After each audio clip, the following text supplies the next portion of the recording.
আজকে আমরা আমরা অনেক দলের পক্ষ থেকে যে সাংবাদিক সম্মেলন আপনাদেরকে ডেকে এনেছি, প্রথমে আপনাদেরকে অভিনন্দন জানাচ্ছি।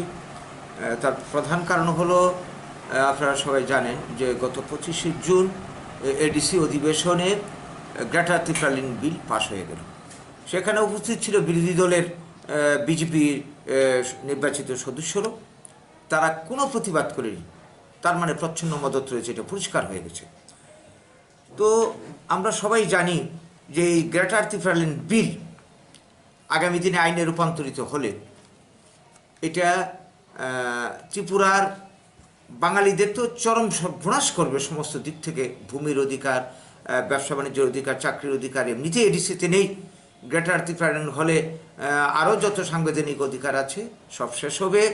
নাগাল্যান্ডের ধাঁচে আমাদের যেটা ধারণা, আশঙ্কা, এরা সর্বময় কর্তৃত্ব ওদের হাতে নিয়ে নেবে। তো এই অবস্থায় আমাদের ভবিষ্যৎ বাঙালিদের অন্ধকার। আমরা এই নিয়ে আন্দোলন করে যাচ্ছি, আমরা আন্দোলন করে যাব। আমরা এই নিয়ে আমরা বাঙালি বাদে আর অন্য কোনো দলের কিন্তু কোনো প্রতিক্রিয়ার দিন আমরা কোনো লক্ষ্য করিনি।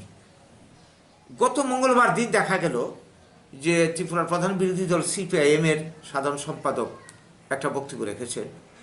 তিনি বলেছেন যে যেটা আমরা এখন লক্ষ্য করছি যে এডিসি হওয়ার আগে বা এডিসি ষষ্ঠ তফসিল যাতে ত্রিপুরাতে লাগু হতে পারে, তার জন্যে ত্রিপুরাতে 80 জুনে গণহত্যা ঘটানো হয়েছিল।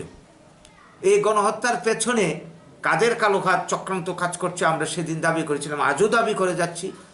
কিন্তু তখন ক্ষমতায় ছিল বামফ্রন্ট, নৃপেনবাবু মুখ্যমন্ত্রী, তিনি বলেছিলেন যতদিন সিপিএম থাকবে ততদিন এই তদন্ত কমিশন হবে না। তার মানেটা কি? তদন্ত কমিশনের পেছনে সিপিএম দলেরও হাত রয়েছে, অন্যদেরও হাত রয়েছে, এই তথ্য সামনে আসবে। তাই তারা এই কাজটা করেনি। এখন ওই গত পরশুদিন যে সাংবাদিক সম্মেলন করে গৌতম দাস মহোদয় সাধারণ সম্পাদক বললেন যে এই ঘটনার পেছনে 80 জনের গণহত্যার পেছনে মানে কি বলবো, মহারানী বিভু কুমারী দেবী, যিনি প্রদ্যুৎ বাবুর মাতা, তার নাকি উস্কানি আছে, ছিল। তো আমাদের বক্তব্য, এত বছর পরে কেন তিনি কথাটা উত্থাপন করলেন এই গ্রেটার তিপ্রালিন ইস্যুকে সামনে রেখে? এটা কি এখন পাহাড় থেকে সিপিআইএম দল একটা আসনও এবার পায়নি এডিসি নির্বাচনে, পাহাড় থেকে মুছে গেছে?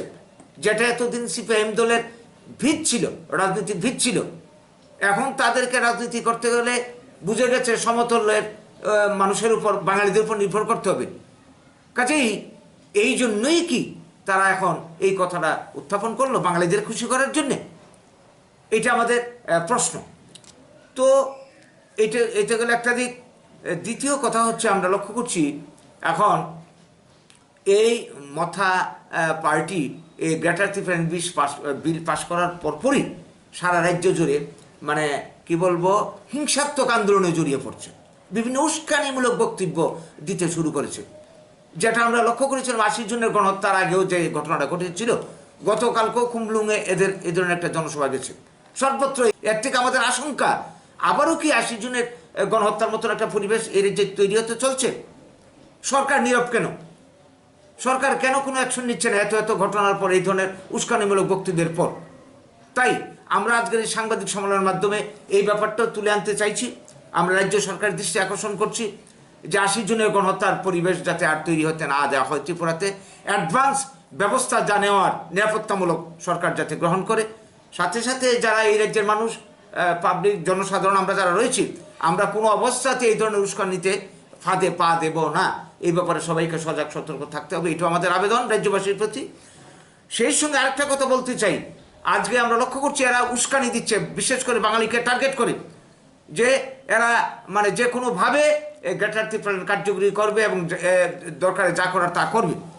আমরা পরিষ্কার জানিয়ে দিতে চাই, বাঙালিকে শেষ করার জন্যে, বাঙালির অস্তিত্ব অধিকার ধ্বংস করার জন্যে অতীতে যারা আমাদের সর্বনাশ করেছে, এখনও যারা চক্রান্ত করছে, আমরা অতীত থেকে শিক্ষা নিয়ে আমরা মানে তাদেরকে জানিয়ে দিতে চাই, বাঙালি এই ধরনের হুমকির কাছে কোনোদিন মাথা নত অতীতও করেনি, এখনও করছে না, ভবিষ্যতও করবে না।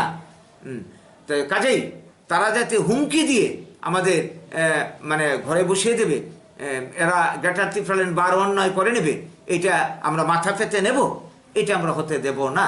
এই রাজ্যের মানুষকে সঙ্গে নিয়ে, বাঙালিদের এবং যারা গণতন্ত্র প্রিয় সবাইকে সঙ্গে নিয়ে আমরা ঐক্যবদ্ধ প্রতিরোধ আন্দোলন গণতান্ত্রিক উপায়ে গড়ে তুলব। এর জন্য সবাই যাতে মানসিকভাবে এগিয়ে আসে তার আবেদন আহ্বান রাখবো। এর জন্যই আজকে আপনাদেরকে আমরা ডেকে এনেছি সাংবাদিক সম্মেলনের আয়োজন আমাদের।